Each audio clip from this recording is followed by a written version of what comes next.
Dear students, welcome to kids measures. आज की इस वीडियो में एक्सप्लेन करने जा रहा हूं what is hypervisor. That is one of the most important topic of cloud computing. आप इसको ऐसे भी बोल सकते हो कि क्लाउड कंप्यूटिंग अगर आप पढ़ रहे हो और हाइपरवाइजर नहीं है तो मतलब आपने क्लाउड कंप्यूटिंग पढ़ा ही नहीं है, आपको उसके बारे में एबीसी भी नहीं पता, क्योंकि one of the most important concept है क्लाउड कंप्यूटिंग की। स्पेशली इंप्लीमेंटेशन की अगर हम बात करें तो वहां पे हाइपरवाइजर के बिना कुछ हो ही नहीं सकता, क्योंकि हाइपरवाइजर क्या है, एक तरह से सॉफ्टवेयर है जो अलाउ करता है आपको क्रिएट करने में या मैनेज करने में multiple virtual machines on a single physical machine, that is called a host. Simple सा मतलब है, आपके पास एक होस्ट मशीन है, एक आपके पास सर्वर कह सकते हो। उस सर्वर के अंदर बहुत सारे उसके रिसोर्सेज होते हैं, जैसे उसके अंदर सीपीयू होता है, मेमोरी होती है, आपके पास नेटवर्किंग होती है। तो आपको जो है उस एक सर्वर को वर्चुअल मशीन्स में कन्वर्ट करना है। मतलब आपने उस एक सर्वर को, एक मशीन को एक बंदे के नाम पे नहीं करना कि मतलब ये तेरे नाम पे नहीं, हमने उसके अंदर मल्टीपल वर्चुअल मशीन्स क्रिएट करनी है और उन वर्चुअल मशीन्स पे अलग अलग एप्लीकेशन, अलग अलग काम किया जा सकता है। तो वहां पे रिसोर्सेज को हम प्रॉपर तरीके से यूटिलाइज कर सकते हैं। So it acts as a middle layer that allows hardware resources like CPU, memory, वही जो मैंने अभी आपको बोला। तो ये करता है क्या है, हाइपरवाइजर जो है वो एक तरह से मिडल मैन की तरह काम कर रहा है। इसके नीचे सारे के सारे क्या है, हार्डवेयर है। तो हाइपरवाइजर जो है वो हार्डवेयर के साथ इंटरेक्ट करता है और जो भी ऊपर वर्चुअल मशीन्स को, जो मशीन्स के अंदर मल्टीपल एप्लीकेशंस रन कर रही हैं, तो उनको कोई सीपीयू चाहिए ये प्रोवाइड कराएगा, अगर उनको मेमोरी चाहिए ये प्रोवाइड कराएगा, उनको कोई स्टोरेज चाहिए ये प्रोवाइड कराएगा।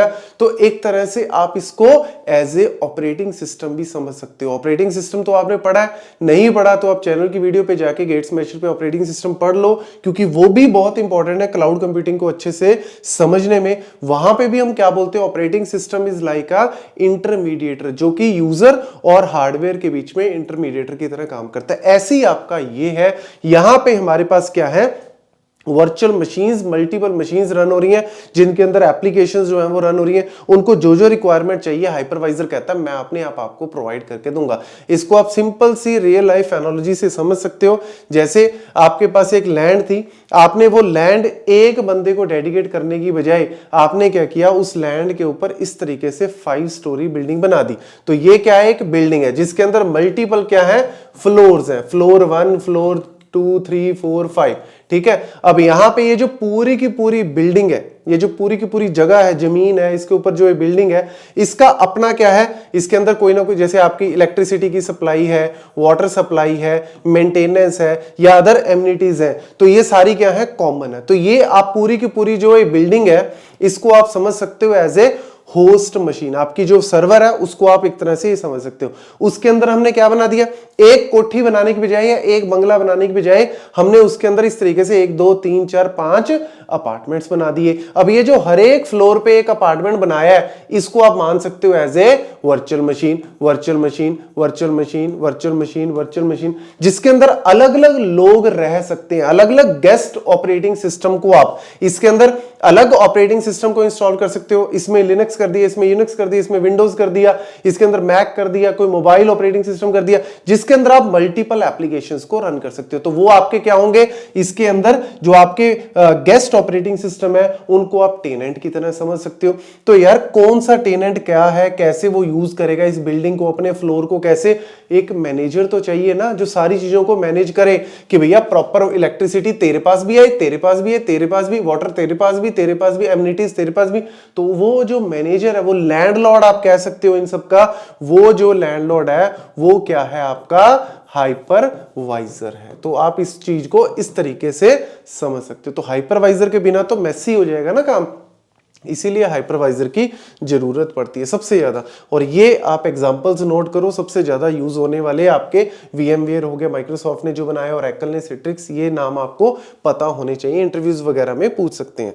और इस एनालॉजी से आप किसी को भी समझा सकते हो। मेरे को लगता है एक छोटा सा बच्चा भी समझ जाएगी एक्चुअल में हाइपरवाइजर क्या है। और टाइप्स ऑफ हाइपरवाइजर की बात करें तो type 1 that is called a bear metal, बस। और यहां पे टाइप 2 जो है वो होस्टेड। सिर्फ एक सिंगल सा फर्क है इसके अंदर, एक्चुअल में क्या कर रहे हैं हम कि जैसे फॉर एग्जांपल मेरी मशीन है, इस मशीन में मल्टीपल आपके हार्डवेयर्स है, वही सीपीयू, रैम, मेमोरी वगैरह, इसके ऊपर आपने हाइपरवाइजर जो है वो डायरेक्टली रन कर दिया। मतलब इस मशीन में हार्डवेयर्स के ऊपर डायरेक्टली हाइपरवाइजर है, उसके ऊपर आपने वर्चुअल मशीन्स क्रिएट कर दी मल्टीपल, तो ये आपका बेयर मेटल है, that is called a type 1। Type 2 में हम क्या करते हैं, रन्स जो हाइपरवाइजर है वो किसके ऊपर रन करता है, एग्जिस्टिंग ऑपरेटिंग सिस्टम के अंदर। मतलब बस सिर्फ ये फर्क है कि आपका ये हार्डवेयर था, उसके इस मशीन का अपना एक ऑपरेटिंग सिस्टम है, कोई भी ऑपरेटिंग सिस्टम हो सकता है, उस मशीन में ऑलरेडी रन कर रहा है, उस ऑपरेटिंग सिस्टम के ऊपर आपका हाइपरवाइजर रन कर रहा है और उसके ऊपर आपने वर्चुअल मशीन्स जो है वो क्रिएट कर दिए। बस यहां पे आपका कोई भी इस होस्ट का, इस मशीन का हाइपर ऑपरेटिंग सिस्टम नहीं होता, यहां पे ऑपरेटिंग सिस्टम होता है। बस यही दो मेन फर्क है, इसके अलावा टाइप 1 टाइप 2 में और कुछ भी नहीं है। तो इसीलिए ये वाला ज्यादातर एंटरप्राइज लेवल पे यूज होता है कि क्यों फालतू में एक और ऑपरेटिंग सिस्टम की लेयर बनानी, तो वहीं पे आपको जो है वो कई बार अटैक्स वगैरह, सिक्योरिटी का ब्रीच होने का खतरा रहता है। तो इसीलिए हम लोग नॉर्मल अपने कमर्शियल लेवल पे तो ये यूज होता है, लेकिन नॉर्मल पर्सनल लेवल पे जैसे हम अपने लैपटॉप वगैरह में करना चाहें तो उसके लिए आपके लिए टाइप 2 जो है वो बढ़िया रहता है। तो बेस्ड ऑन द रिक्वायरमेंट आप इसको इंस्टॉल कर सकते हो और इसके ऊपर काम स्टार्ट कर सकते हो कि कैसे हम रिसोर्सेज को प्रोविजन करते हैं, और एकल वर्चुअल बॉक्स आप इंस्टॉल करके थोड़ा थोड़ा इसको लर्न कर सकते हो। वैसे लेटर ऑन मैं वीडियोज में आपको करवा भी दूंगा, बट ये सारे पॉइंट्स नोट कर लो। सबसे इंपॉर्टेंट कॉन्सेप्ट है क्लाउड कंप्यूटिंग का। Thank you.